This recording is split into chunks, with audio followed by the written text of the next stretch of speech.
Je pris une grande inspiration. Je vais faire plus simple. T'as vu de la lumière, pas vrai? Ouais. Eh ben nous, les mages, si tu préfères, nous voyons un spectre à la place. Il me dévisagea comme si j'étais folle. Je pouvais le comprendre. Si je n'avais pas été dans le secret, j'aurais trouvé ces mots complètement ridicules. Un spectre, répéta-t-il, incrédule? Tu veux dire genre un fantôme? Non, un spectre lumineux, un spectre chromatique, une ribambelle de couleurs. Il se balança sur sa chaise, le sourire aux lèvres. Ah ouais, un arc-en-ciel, quoi. Non, un spectre. Ouais, mais c'est comme un arc-en-ciel. Un spectre, insistai-je, comme dans les bisounours. Un spectre, grondai-je. Je mourais d'envie de le gifler. Ce n'était pas vraiment l'émotion que j'espérais ressentir lors d'un premier rendez-vous. Je me forçais à rester calme et lui dédier un sourire de jeune fille pure et innocente. T'as vu ce dont on était capable? Créer de l'eau, des flammes, modifier les esprits? Tu penses qu'un bisounours pourrait y arriver? Il admit sa défaite de bonne grâce et s'empoira de son cocktail.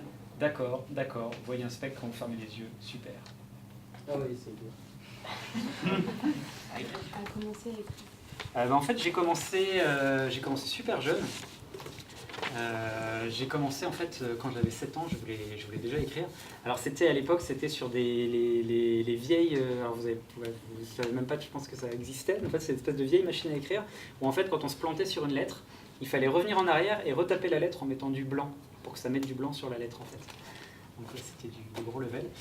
Et du coup, c'est vrai que j'avais commencé à écrire. À l'époque, je lisais des Tintins, j'avais 7 ans. Hein, et du coup, j'avais raconté l'histoire de l'oreille cassée. Si vous avez lu Tintin, l'oreille cassée, voilà. Moi, j'ai complètement fait un plagiat du truc, parce qu'à 7 ans, je n'avais pas du tout d'imagination.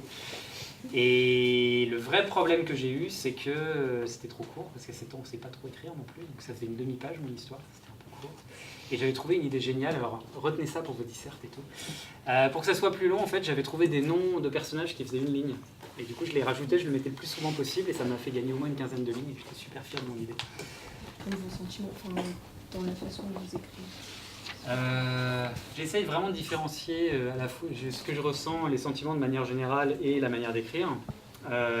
Après, ça peut arriver, typiquement, il y a quelques années, je me suis séparé de manière assez violente d'une ex, et j'étais là, genre, je vais écrire un bouquin, je vais défoncer. Puis bon, en fait, j'ai écrit quelques pages, et voilà, j'ai laissé tomber, et puis ça passe, quoi. Mais c'est vrai que, quelquefois, on peut avoir tendance, en fait, à penser avec ses émotions, et du coup, à colorer un peu. C'est assez dur de faire des scènes. Je sais pas si dans Noir et ma couleur, il y a des répliques d'Alexandre qui vous ont fait sourire, par exemple. Mais c'est vrai que, généralement, les meilleures répliques, je les trouvais au moment où j'étais de bonne humeur, et pas où j'étais déprimé. Oui? Est-ce que vous vous identifiez à vos personnages? Oui, enfin dans la mesure du possible, vu que je suis pas une ado de 15 ans, mais je fais ce que je peux. En fait, j'étais un peu un mélange de... Quand j'étais au collège et au lycée, j'étais un peu un mélange de Manon et d'Alexandre. Manon parce que j'étais globalement assez sage en classe. En fait, j'avais un bouquin, j'étais au fond de la classe et j'essayais de ne pas me faire voir par les profs, donc je lisais pendant les cours. Et le côté Alexandre parce que j'étais un peu une grande gueule et que j'étais pas toujours très très sympa avec les filles. Après, c'est vrai que notamment pour le caractère de Manon, j'ai eu beaucoup d'aide de la part d'enfants d'amis ou de la part d'autres ados sur Facebook notamment, qui m'ont donné des détails pour que ce soit un petit peu crédible. Typiquement, un exemple très bête, mais c'est vrai que j'ai demandé à des ados, je disais mais qu'est-ce que vous regardez à la télé aujourd'hui? Ils se disaient on ne regarde pas la télé, on regarde Andy raconte. J'étais ok, d'accord.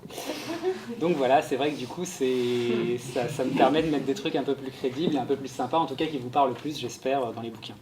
Avez-vous déjà abandonné l'écriture d'un livre? Oui, alors déjà plein quand j'étais ado.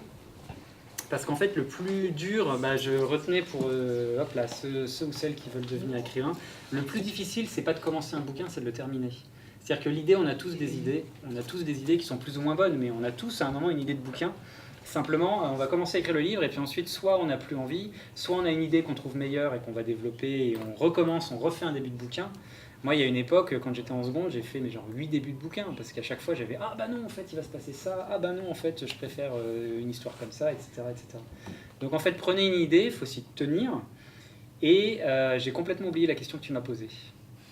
C'était quoi?